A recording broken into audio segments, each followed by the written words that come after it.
The following is an AZPM original production.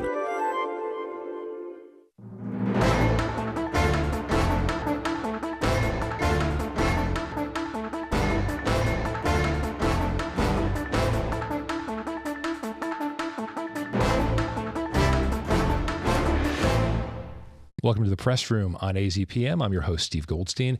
A distinguished panel of journalists is with us to discuss the week's news in Southern Arizona. That includes Tony Perkins of AZPM, Yana Kunichoff of AZ Luminaria, and Tim Steller of the Arizona Daily Star. Thank you all for being here today. We appreciate it. Yana, biggest event probably of the week happened on Thursday. Former President Trump decided to make a visit to Tucson. A lot of attendees, but I want to ask you to set the tone for us in terms of what was going on first outside the building and what you saw, and then what you saw in terms of level of enthusiasm once they got in the building. Yeah, absolutely.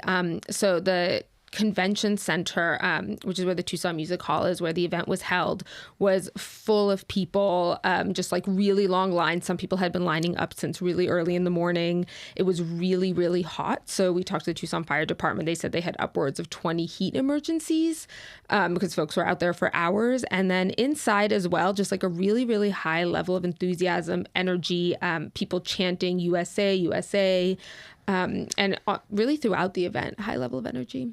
Tim, former President Trump's been fairly consistent, at least in terms of the themes he tries to hit. What did you hear that sounded familiar or maybe even a little bit new?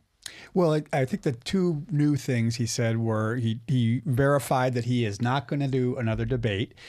He said that was because he won the first one. Actually, he said there were two previously, but that Kamala Harris didn't attend the one at Fox. So anyway, he won, so he's not going to do another debate. And the other thing was he floated a new tax cut on overtime hours. That was the other new thing that came out.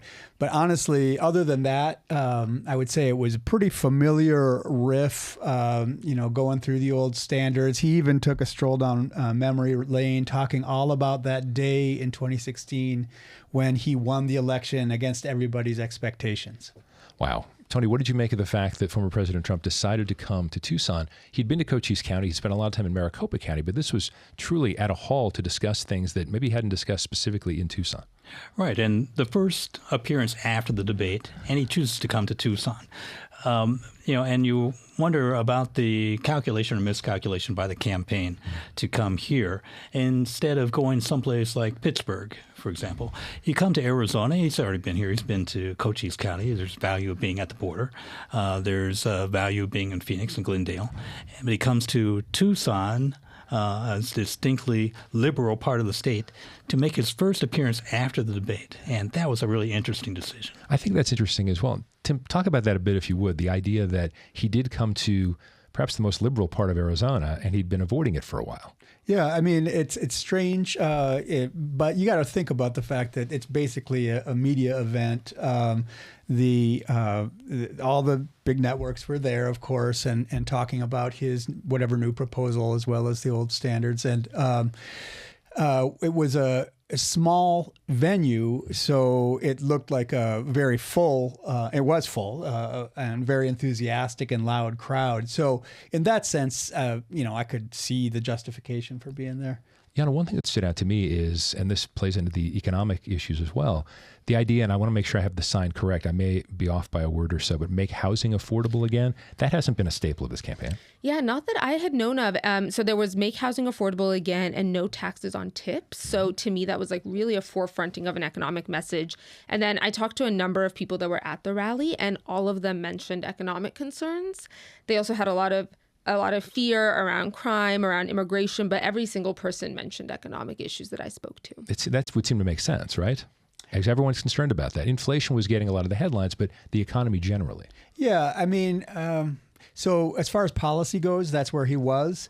But I would have to say, I haven't timed out all the segments, but the thrust of the whole speech, I would say, could be spelled out as pressing different fear buttons: illegal immigration, crime, inflation, communism. Of course, Kamala Harris being the country's chief communist or something to that effect. I didn't catch that exactly. So yes, there were these economic policy arguments, and they were featured on stage, and he did speak to them. But I don't feel like that's what people feel when they're there. Well, and Tony, there was also the debunked idea that has been brought up that Haitian immigrants in Ohio are going into people's homes or going to their backyards, stealing their pets, and then eating them. That has been debunked by the people and leaders in Springfield, Ohio. But I know you've spent a lot of time in the Midwest. How did that ring to you, this idea that this continues to keep coming up? Well, it's interesting because I grew up in that region, that part of the Midwest, and have been to Springfield at least 100 times. These days, that region is very much, J.D. Vance's hillbilly LG region. A lot of opioid addiction there, a lot of difficult social situations, and then you bring the Haitian immigrants into the situation with this completely, amazingly, debunked idea of eating pets, and you wonder where the value is again for the Trump campaign to continue with that in Tucson, to talk about it at whatever campaign stop he's going to make here or in Nevada or someplace else he wants to pick up votes in this part of the country. Tim, how does that play into the overall immigration theme or anti-immigration theme? I mean, it's been his.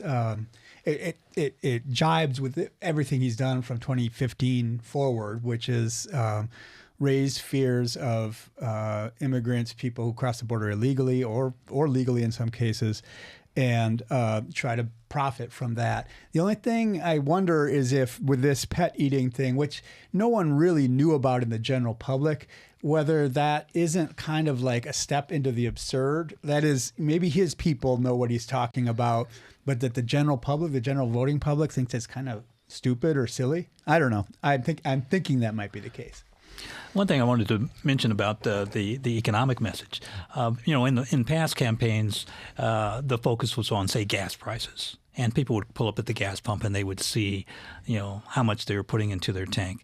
Now it's something that I would prefer to call like the Costco customer who on Sunday afternoon goes and finds the bill for his groceries is so much higher than it used to be.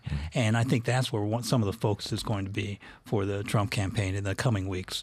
That particular customer is going to the supermarket and seeing those prices. Yeah. Yana, let's go back to the border and immigration, if I could, to ask you a little bit more to see if you saw any protests outside related to immigration, related to some of the words, again, related to eating pets or something, some of the other words that Donald Trump has said about immigrants. No, I did not see those protests coming in or out yesterday. I do think maybe like what I would add to some of this discussion is I think I was checking on the voter registration website yesterday, and there's more in people who are independents in Arizona than Republicans, and I think that's the focus, right? And I wonder how much like the high emotionality of some of what you heard at the campaign is going to get at that group of people. Also, just from what I've been reading about the Trump campaign's ground game, it's to target infrequent voters. So some of these things that we might ask, like, do they seem absurd? I wonder, like, do they hit an emotional level that is going to bring out people who are not regular voters? And I think that's what we're going to answer when we see the election. Well, that's especially interesting because we see so many events where there's the preaching to the choir aspect of it.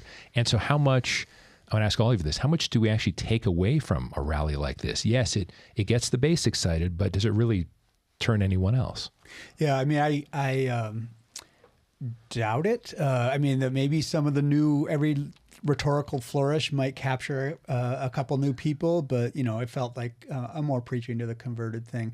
One thing I'd like to add, and you can go ahead with this, but the atmospherics of it were interesting in that the enthusiasm was there, but the hostility or the sense that like a fight might break out if someone protests or what have you, or the hatred toward the press, I didn't feel that yesterday.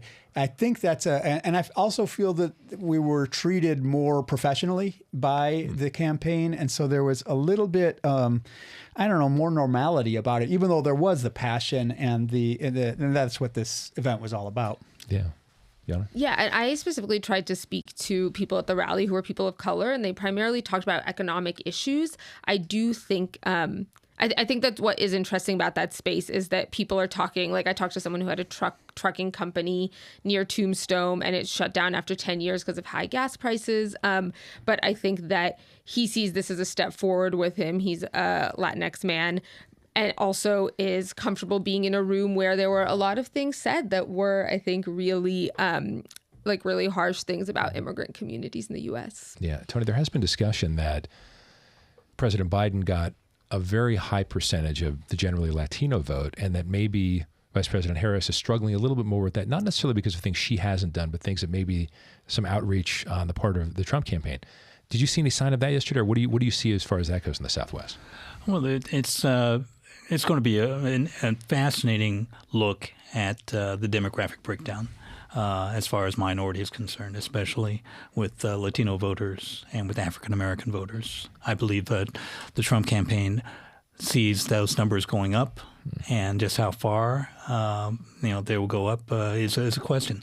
I think there possibly will be a decrease in their enthusiasm with Kamala Harris's campaign getting a lot of those voters who they thought they probably were getting a lot of, previously. Yeah. The momentum definitely shifting to Kamala Harris and continuing through this week after the debate. We know that because this was the week of the debate, and we know that the issues that were discussed were very, very serious. But one part of the entire event this week that really stood out to me is that this was the Linda Ronstadt Music Hall. Tim, let me go to you on this one to start. And Linda Ronstadt had some very unpleasant things to say about former President Trump. Not a big surprise there, but what did you make of all of it? The fact that this was the venue that was chosen with this famous Southern Arizona musician who does not like former President Trump. Yeah, that's for sure. She doesn't. She's expressed that before. The hall was named after her, I believe, in the last couple of years. So it's not a long-standing thing, and I can't expect that the Trump campaign chose it to tweak her or anything like that. But yeah, it was a bit jarring knowing that often these halls are named after people who have died, but she's alive and kicking, and there's a big picture of her in there, and seeing all these people celebrating a man who she can't stand, whose rally she called a hate show. That was jarring, yeah. Yeah. Tony, final thoughts on that? It's a continuing trend with entertainers, people who are involved in connecting with the cultural zeitgeist of the public, whether it's athletes, singers, Taylor Swift, Linda Ronstadt, actually speaking up, going online, using those tools that young people especially are connected with to voice their opinion about the campaigns. Yana, where would you put this in the category of a musician telling a politician, you can't use our music at your rallies, to actually go into a music hall with someone's name on it? Yeah, I thought it was interesting because I think in her statement, she both talked to some of the cultural zeitgeist that this has gotten into, the cat lady discussion. But she also made clear, I think, the stakes of the Trump presidency that I think don't always come up in immediate news reporting. She talked about child separation and the fact that there's still families that have not been, many families, I believe, that have not been reunited after that. And so I think that I think that 1-2 punch was definitely, I saw it make a lot of ground online and in discussion. Tony, briefly, the second gentleman was also here in the area, Doug Emhoff, Vice President Harris's husband. We've talked a lot about generally sort of in the media realm about having surrogates come. Obviously, former President Trump came by himself.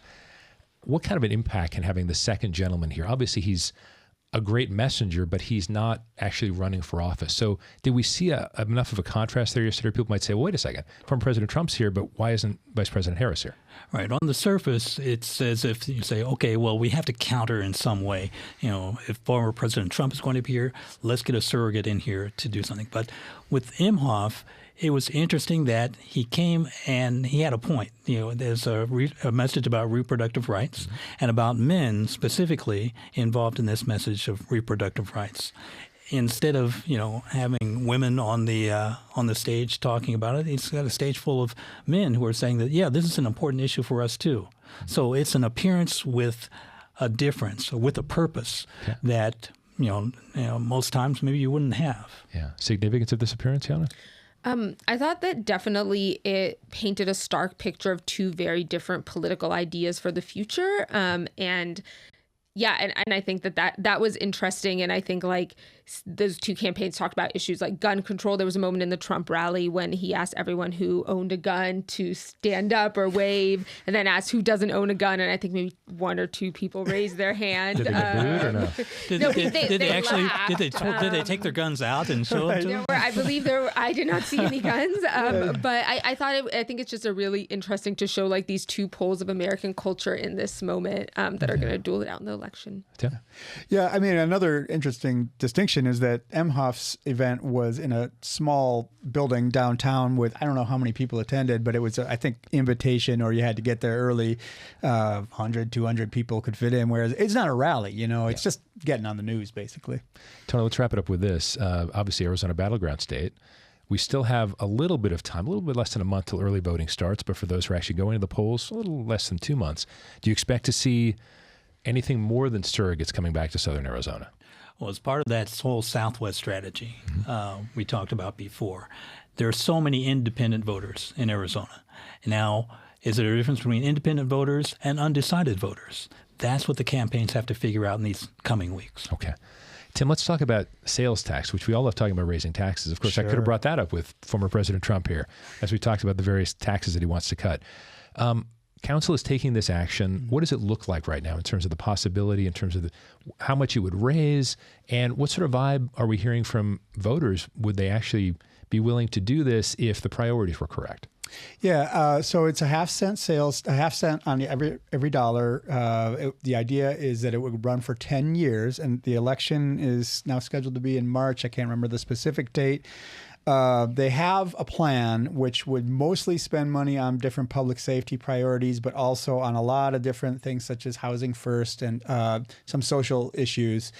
It would be a tax increase. I mean, some of these taxes that we've had and voted on lately have been continuations of past plans, so it doesn't feel like a tax increase, but this would actually be a new thing. In my opinion, the council has seen that they've won tax increases, bond elections, that kind of thing by increasing margins over the last 10 plus years, and they think that they probably will win this time.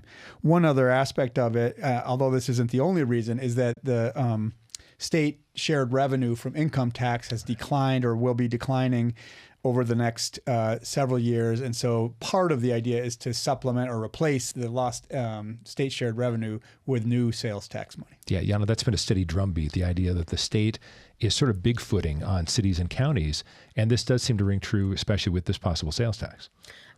I think when I have looked at this, I think it has just helped me to think about sort of the long tail of state action. This is a flat tax, I believe, championed under Governor Doug Ducey. Yes. And so I think that thinking about how those things are perceived at the public all the time, and then they do have like real realities for communities down the road. So that's the frame I'm thinking of this in.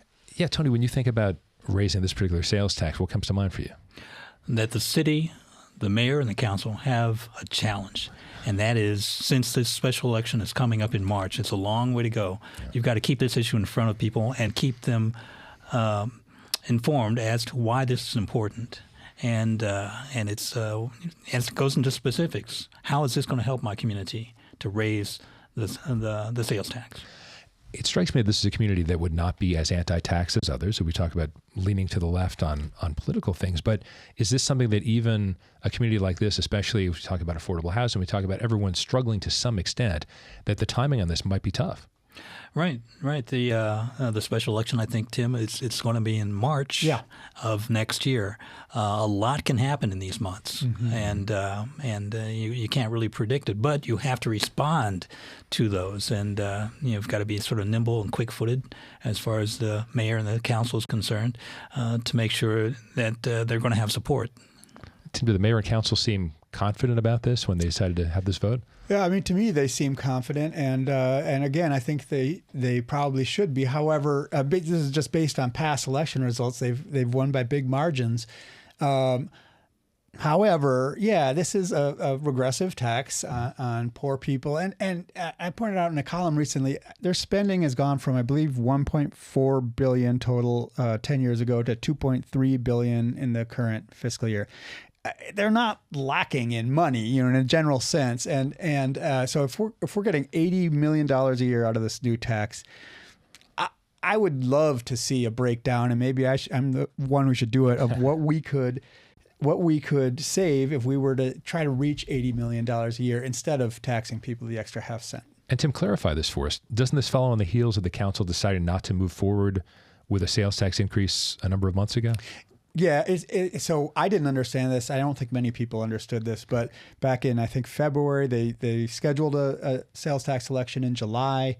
I thought, and many people thought, that this was a plan to do a citywide transportation tax to replace the Regional Transportation Authority tax, which will be expiring soon. But no, they want to do a more general plan, and it's coming up in March, but it could also conflict a bit if the Regional Transportation Authority decides to move ahead with its own election, which could happen in May, another half-cent sales tax. Okay. Yeah, let's move on to a story you've been covering extensively, and that is the possible closing of libraries in Pima County. And I wanted to bridge from that is how much of that is money related as well, budget related? I think the budget has been mentioned a little bit in the conversation, which what's on the table right now would be to permanently close 3 Pima County public libraries and 2 temporarily, including the downtown library, which would be closed before a renovation and then eventual downsizing. So I think the real stress that I understand is behind this proposal is staffing difficulties. So continuing to find enough library staff to offer all the program to all the libraries. And then the fact that the library has sort of become the first stop for a lot of unhoused folks or folks who need social supports. And the library has over time grown how much of that they offer. And they feel that that is something that they're struggling to continue to do. And struggling to find staffing, is that a post-pandemic event? I think that staffing is a post-pandemic event in part and in general in the library industry. I think I've also understood that it might be questions about like competitive salary or other HR issues, which is something I'm still reporting on. And if any librarians want to chat with me, please get in touch. And what are you hearing from the public as far as, because for many people, yes, we know that unhoused people use it, but it's also a great place for kids to go as well. Yeah, no, I mean, almost every single person I've spoken to, there's just been like an outpouring of concern about this. I think in many ways, libraries are the public institution that all of us have access to. And so I think from people who use it to get out of the heat to folks who are like, I go here every week, this is why my child is a good reader. I think that they want to keep their libraries. And so I think it's going to be an ongoing discussion. Tony, what strikes you about the story? Yeah. Right. Like Yana was saying, public libraries have evolved, and they're more community centers now. They do more than just a place for books and for you to go read and check out books. A place to get out of the heat and that kind of thing. And to tell a community that this is going to close, you're talking about closing down a community center. And I think the people who live in those communities are going to, let their opinions be known and felt about how that's going to affect them. Yeah, Tim, libraries are cross-generational places. Yeah, I love them. I've always loved libraries. I love the downtown library. I used to go there a lot. I still go there occasionally. It's got great places to sit and look out over the square and just do your thing. Granted, yeah, they are scruffier these days because of the social circumstances we're living in. I wonder if the proposal, so it was up to 5 closures or downsizing in one case. It strikes me that was like a first offer. They knew that there was going to be pushback on all these cases, and that eventually they would settle to something less than that. Yeah, so the initial proposal had a pretty quick timeline that would have had some closures by December. I believe that is no longer on the table. Mm-hmm. And so there was a library advisory board meeting where as I understand, it was the first time the public weighed in, but eventually the Pima County Board of Supervisors will have to vote on this. I think the other thing that I would say is that the proposal really put forward a vision for public libraries in Pima that are really about safeguarding stories, kind of being this place where people go with like, I guess I think to like understand their narrative of their community and to keep some of that. And I think that the reality is also from the numbers they've showed me, there's 1 million people in Pima County, 300,000 have a library card. So I think the question is like, what is the strategy moving ahead if community involvement is what keeps libraries open? Well, the phrase that comes to mind for me, we talk about food deserts, we talk about news deserts.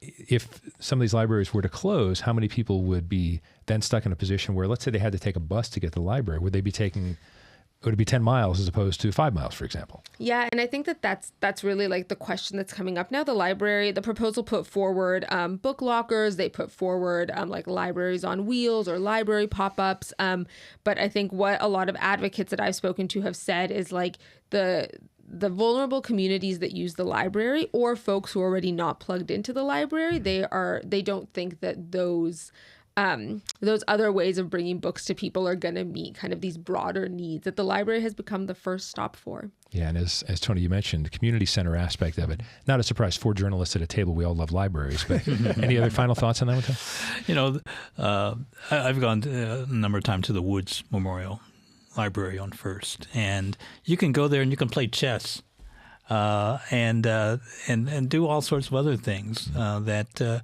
If there's a need for you to get out of the house, the library is the place you can go, and you can bring your kids. Yeah, and I've been eyeing sewing classes. Oh my gosh. So that's what I'm excited about at my library in the coming weeks. We're down to less than a minute. I want to have 2 on this side. Yana, let me start with you. Anything you're working on in the next week or 2 that you're excited to tell us about? Doesn't have to be reported yet, just things you're working on. Yeah, I mean, I've been I've been writing about the impact of heat on vulnerable communities and particularly folks who live in mobile homes. And it's just been really great to like talk to like a new group of Tucsonians that I had not known before. Okay. Tim, what are you working on? Well, I'm playing off the Trump rally and digging into the proposal of eliminating taxes on tips and possibly overtime and what the real ramifications are for that. Okay. That is all for this edition of The Press Room on AZPM. Thanks very much to Tony Perkins of AZPM, Tim Steller of the Arizona Daily Star, Yana Kunichoff of AZ Luminaria. Thank you all for being with us today. And thanks very much for your time as well.